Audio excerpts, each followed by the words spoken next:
Thank you. This is literally the story of the worst gig that I've ever played. Right, does everyone know where Harrogate is?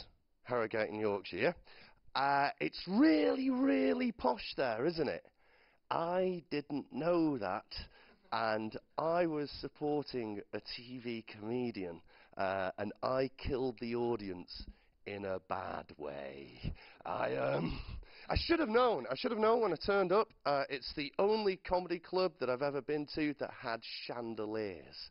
I should have known. I got onto the stage and welcome to the stage, monkey poets. So I get up and went down brilliantly. My first line, my opening gambit, just came into my head. I said, ladies and gentlemen, as you can tell from my accent, I do not belong in this fucking room. They all went, ha ha ha ha ha! Oh, it's marvellous, that is marvellous. Working classes are so self-deprecating, aren't they? That was just genius, that marvellous.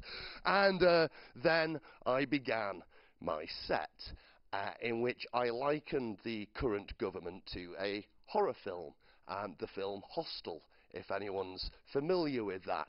And so what I did was, over here I had Britannia, the spirit of Britain, and she's young, she's 21, she's gorgeous. Her nipples point to heaven, and her vagina's shaven, and a neat little landing strip motif. She's naked and delicious. There's only one thing wrong with the picture. She's chained upside down to the ceiling, and in from this doorway with his pudgy, smug fucking face and his pudgy suit comes George fucking Osborne.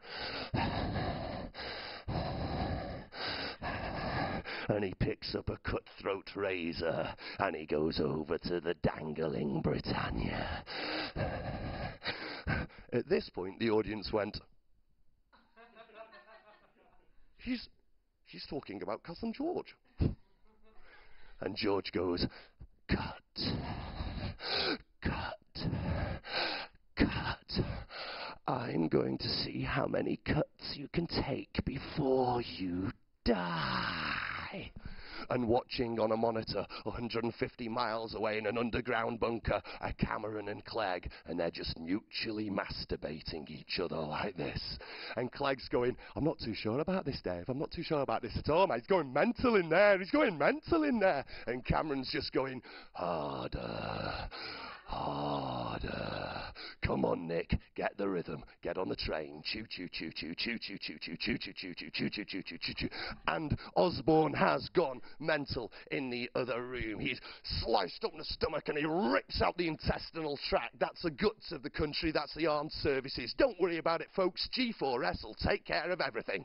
Then he pulls out the heart of the country. That's the nation's youth. Sorry, kids, you want an education, it's going to cost you 50,000 fucking pounds. Then he starts severing at the breast of the country. And that, ladies and gentlemen, is the nipple that we all suck from. That's the NHS. Sorry. Sorry. It's gone. Over here, at this point, the audience are like this.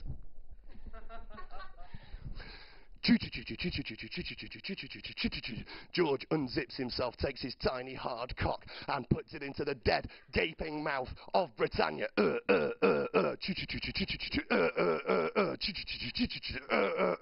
They jism all over the monitor.